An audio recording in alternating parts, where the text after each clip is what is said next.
Hey everyone, welcome back to Beauty School Bobbi. Today I am joined by the one and only Theresa Van Dam. Hello and welcome to the show.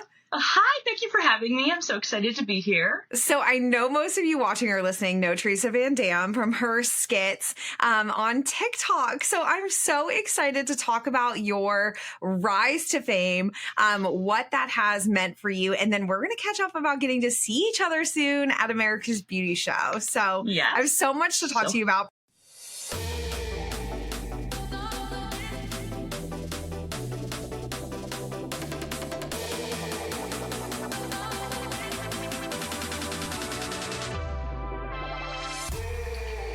First of all, how are you? How is everything going?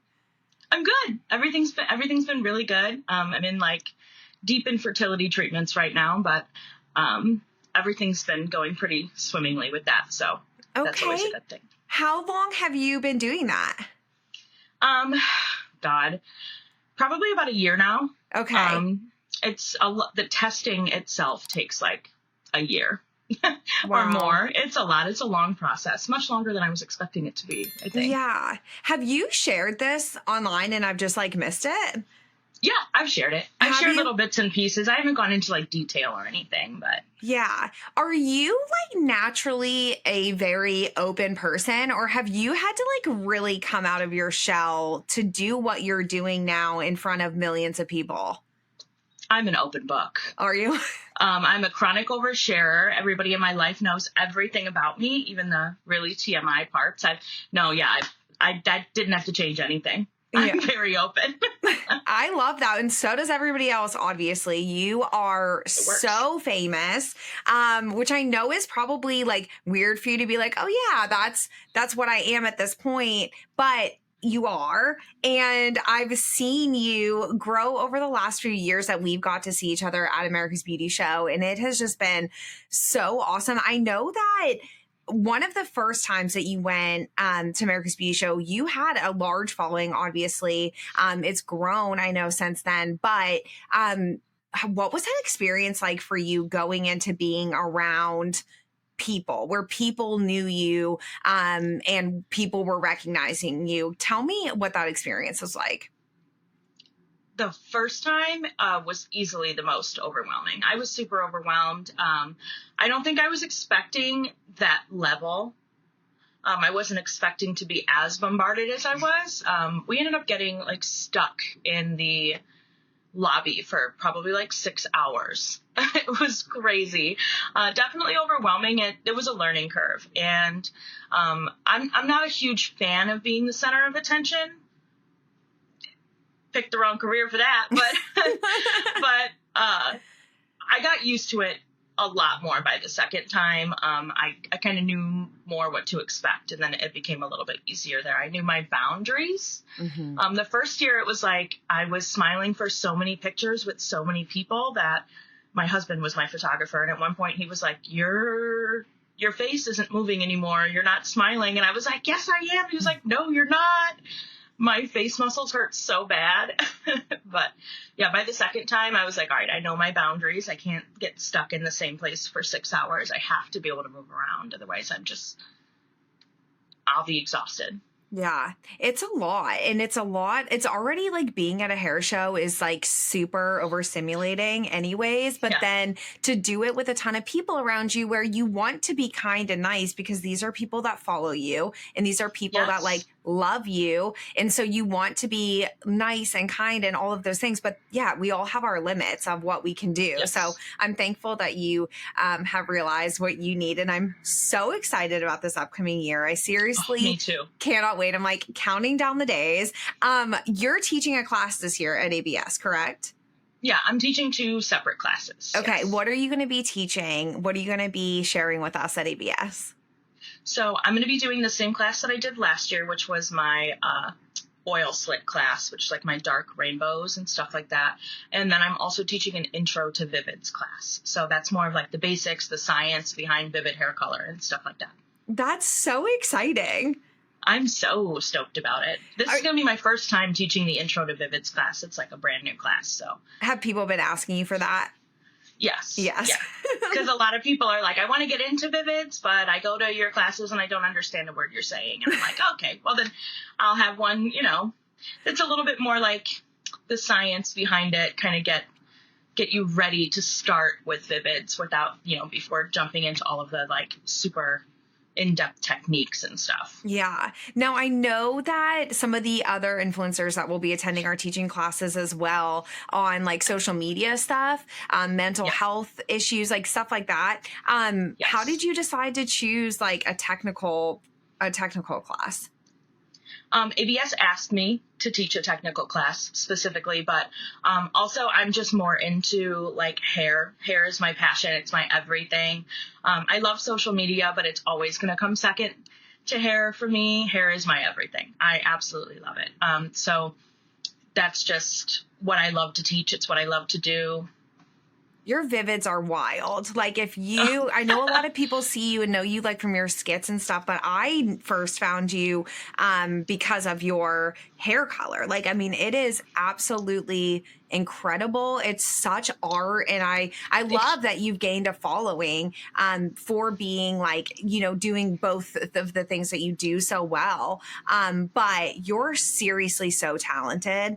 And I love to hear you say that like the social media stuff comes second, because I know that there's a point where you've had to make a decision of like, am I going to keep, and you're doing both so well. But I know that there had to have been a time that you had to make that decision. What was that like when you kind of said, how many clients am I going to take? I now have income from this other thing I'm doing. Share a little bit about what that was like. I think a lot of my friends who I've met through social media, a lot of them quickly like cut down their books, took less clients, and like really wanted to focus on social media. And at first I felt a lot of pressure to do that, not necessarily from them, but just from society. It just seemed like that's what I was supposed to do. Like, you have this following now. And it seemed almost like for a lot of people online and just the way that they would talk, that like the goal of the hair industry is to get to a point where you don't have to do hair anymore. And I was like, no, I can't do that. I have to do hair. I need a creative outlet. I have to be doing something with my hands. I can't just not. I do hair because I love it. And I think I thought about it. I thought about cutting down my hours. I thought about cutting down my clientele, and I just didn't like the idea of it because I love getting to do what I love every single day. And so I didn't want to give that up. It just wasn't something that I was willing to put on the back burner.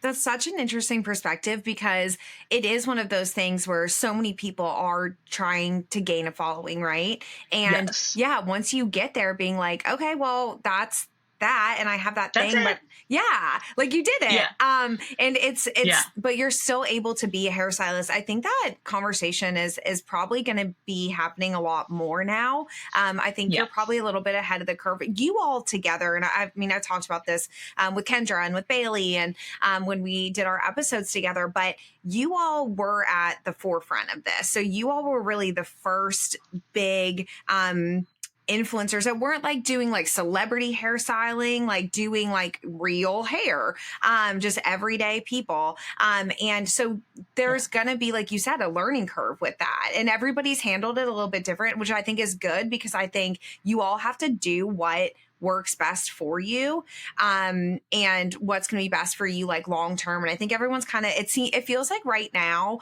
I don't know if you feel this, but or if I'm just on the outside seeing this, it feels like everyone's navigating it differently and figuring out just a kind of a different way to do things. I know that some people have not stopped doing hair, but we're doing less hair, and now they're back to doing hair again.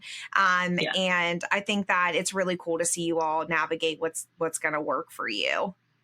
Yeah, I think it's everybody's so different, and our personalities are so different, and so it's going to look different for absolutely every single one of us. For me, it was like, okay, well, I'm not willing to give up hair. For other people, it was like social media became their passion and their love, and that's just what they wanted, to really, really focus on, but then like also still have hair. but just, do a little bit less of it. And as for me, it was just like, I don't know, like I said, I'm a hairstylist first. I'm a content creator second. I don't think that'll ever change for me. Yeah. What are you most looking forward to about ABS this year? What are you excited about? What are you thinking about? Like, what moment are you like, I can't wait for this? I'm excited to be teaching a new class. I think this year I really want to focus on like not so much just the meet and greets and the panels and the classes and stuff, but I really want to really make it a priority this year to go out and like see the show and be in the show and just like experience it a little bit more in between my classes and stuff. To however that's possible, of course.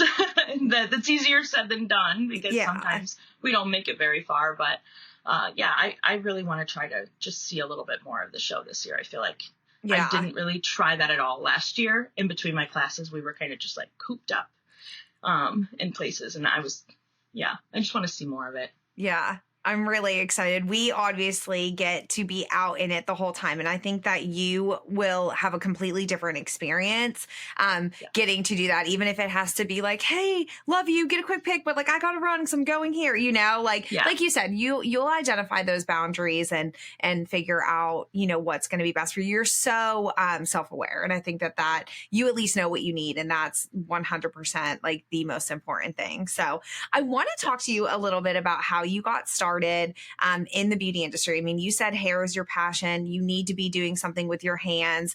Tell me about when you first realized that this was the career path that you were going to take.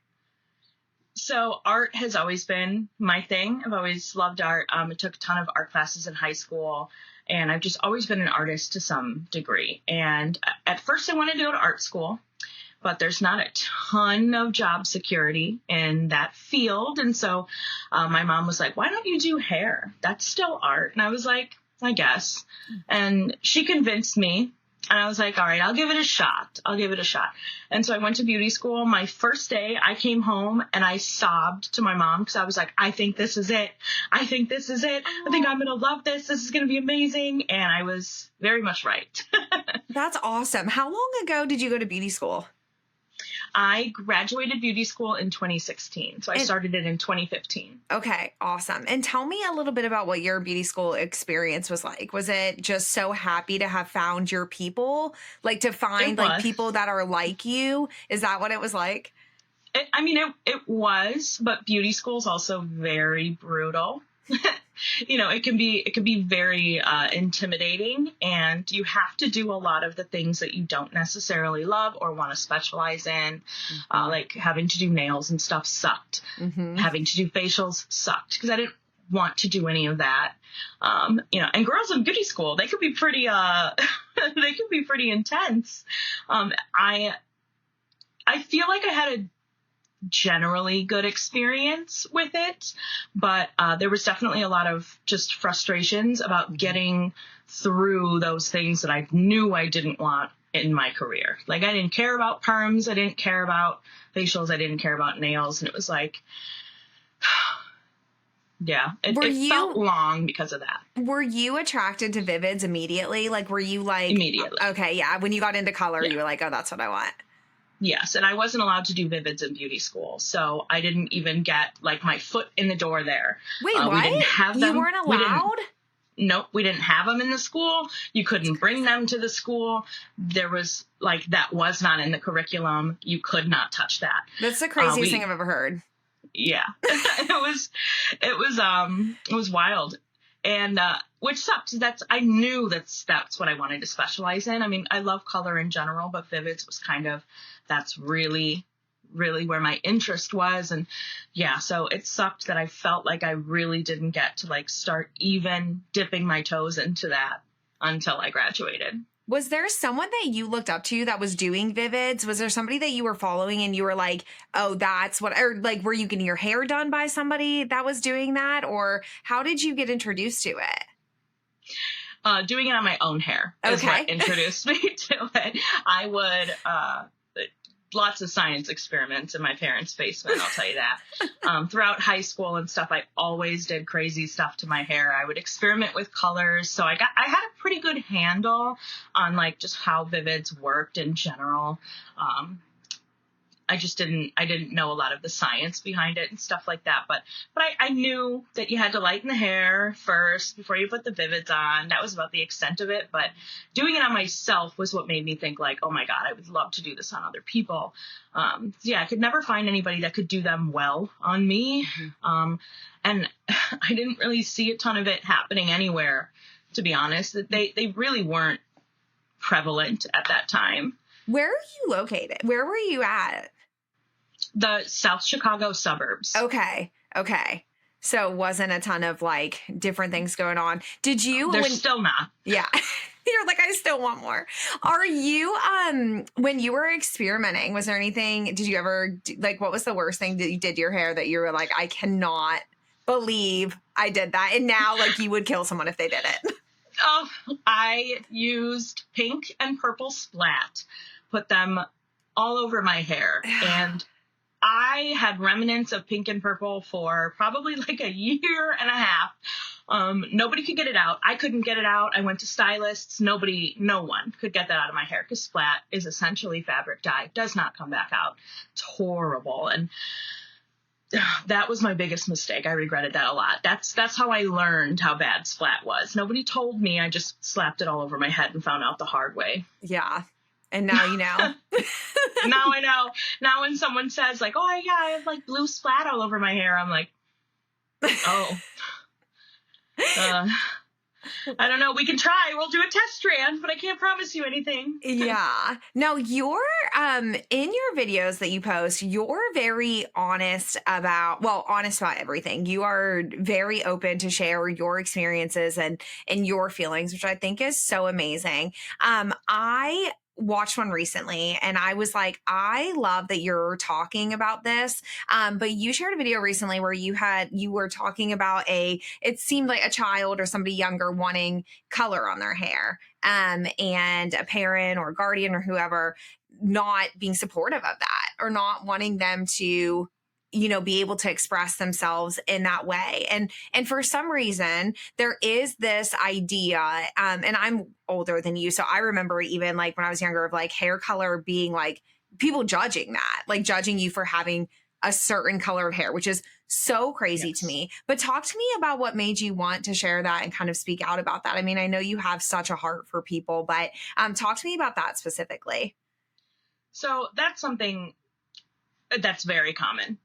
Anytime I've taken anybody under the age of 18 and they have a parent that's coming with and they're asking for any type of Vivid, there's usually a lot of at least concerns from the parent's side, not necessarily them always stopping them. It's happened a few times, but there's always at least that concern. There's this stigma that, so I'm sorry, I just turned off. There's this stigma that, Vivids are very damaging, and they're not. Bleach damages your hair, yes, but Vivids are shampoo based. They don't do any type of damage to hair at all. And so there's always a lot of concerns from the parents or guardians' sides about that because they don't want their child's hair to get damaged. And unfortunately, there is some like political aspects to it too. Mm-hmm. Of course, people always feel like they're going to be stereotypical and they're going to be judged if their child has any color in their hair. Or like being different in like any way, unfortunately. Yes, unfortunately. So I try to educate and just like kind of help people to understand more about Vivid color in general and that it's just hair. Yeah. It's going to grow back. And I think it's important to let kids express themselves because that's how they're really going to get a feel for who they are earlier on in life and not later after they've already made maybe even bigger decisions that they regret, you know? And I was watching that and maybe it's just like the mom in me, but I was watching that as a like, so thankful for the person that was getting their hair done, or the person that is in the chair that gets to have you be a role model for them. Because I think that if there is somebody that's in that situation, they probably aren't able to be themselves wholly yet, like in a real Yeah. authentic way. But I'm sure that when they're with you, they do feel like they have that freedom to express themselves, or like maybe talk to you about things that they aren't able to talk to other people about. Do you find that they're opening up a little bit more to you because you look like how they want to look and you have a style that they like and all of that? Yeah, absolutely. I think just playing the part and, looking like the clients that you want to take is super important. Mm-hmm. And I don't necessarily have like the funnest hair color, but I mean, red is just my favorite, but it's still bright, and it's still one of those things that makes the old ladies clutch their pearls and stuff. But yeah, I think that especially kids, when they're seeing someone that's older who's going to be doing their hair and they look in a way that they would consider cool, it does, like they do automatically trust you a little bit more. You get more time with your guests, I think, sometimes than somebody who's just doing like haircuts or like quick services, Yes. because you're doing such detailed hair and such detailed Yeah. work. Tell me about some of your relationships with your clients and what that does for you. Oh my God. So many of my clients have become like my best friends at this point. I have a lot of clients that I literally talk to every single day. We hang out. I mean, you really get to know people when you're with them for 4 to 8 hours doing their hair. You really get to know them. Yeah, my chair is loud. There's a lot of laughing. It's fun. I feel like I get to hang out with my friends all day, and I couldn't ask for anything better. Yeah. Well, you're so lucky. I know that you've got an amazing community. So the students at the beauty school know that I'm doing this series with you all about ABS and like all the things. And one of the students had asked me, I told them that I was interviewing you, and they all love you and look up to you so much. So I know they are going to be so excited about this episode. But one of the things that they wanted to know, and they actually asked Bailey and Siri this when Bailey and Siri came to the school, and I was like, oh, that's so funny. I didn't think of this question as something that they would have thought of. But one of the things that they had asked them when they were there was, you got famous and you're very well known. And as we know, there's nothing that can be just good. There's with everything that's good, there is usually a negative that comes along with that. So I know that this year specifically has been a little different for you from getting hateful feedback from people. I mean, so much so that you had to like take a break, like death threats, like all the really terrible, scary things about the internet that are out there. Tell me about how you handle that and what that's like, because again, you have fame and you have like all of these good things in a really great community, but it's hard for the bad noise to not outweigh that. So talk to me a little bit about what your experience has been like. My therapist helps. She helps a ton. That's huge. I think prioritizing your mental health, whether it's medication, therapy, things like that. I mean, I know that to a lot of people, that sounds extreme because they're just hate comments. It's just people online. They're just trolls. You can't let it bother you. But it's not that easy. When you're getting hundreds or thousands of hate comments, sometimes even death threats like I was dealing with back in December, truly, it gets to you. There's not a single person on this earth that it wouldn't get to. Yeah. I think therapy is the biggest thing that helps me. I also always try to find outlets.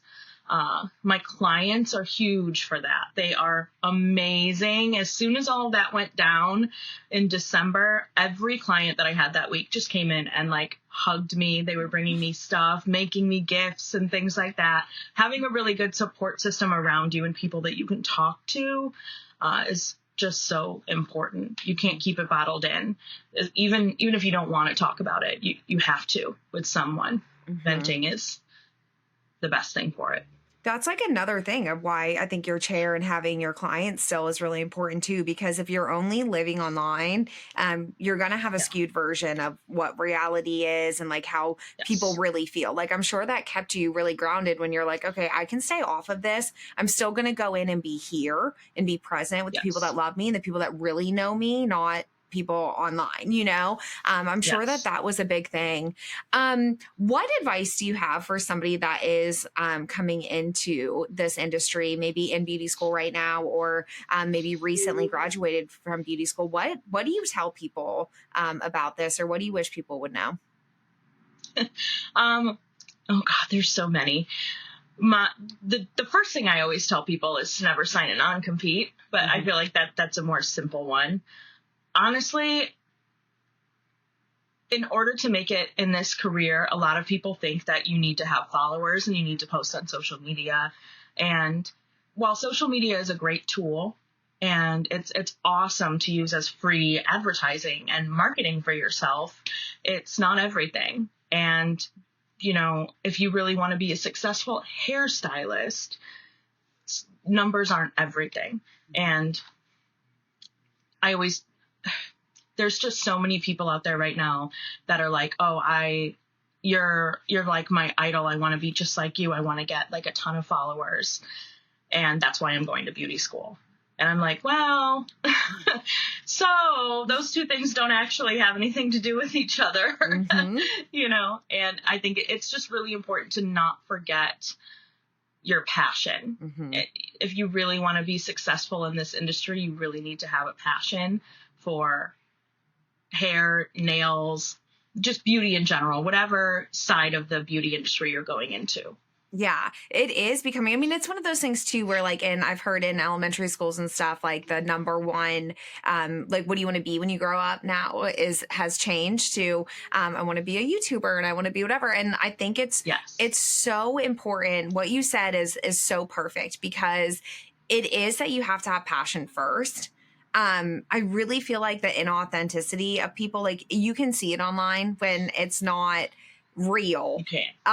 So I think that's the other thing too, is like you said, one doesn't equal, the other. It has to be that you are passionate about it first, passionate about people, and then hopefully the following and stuff comes. But like you said, I mean, you're navigating this a little bit differently too. Like I said, of doing both and figuring out what this actually like looks like for you long term. So what is something that you're looking forward to, other than ABS, but what is something that you're looking forward to that's coming up or that you have going on in the future? In November, I'm going to be teaching a class at the Rainbow Convention in New York. Fun. Yes, I'm excited about that. That's amazing. Jordan called me. She made me cry. She was so nice to me on the phone. I was like, oh my God. Oh my gosh. Yeah. And I turned down most other hair shows because it is just like a lot for me. But that one, just being the Rainbow Convention, being so centered around Vivids, I needed to say yes to that. Yeah. It's like, those are my people. Yes. Oh my gosh, that's huge. I can't wait to see what hair you do for that. Oh, I haven't quite decided yet. I don't know exactly what I'm going to do. But I would love to do something more, because it's a lot of Vivid artists already. I would like to do something, a little bit more in depth, a little bit more advanced, Yes. Oh my gosh, I love that. That's so exciting. I think that that's going to be amazing. I think, again, you're the perfect person for that. So Theresa, where can we follow you? Where do you want everyone to come see you?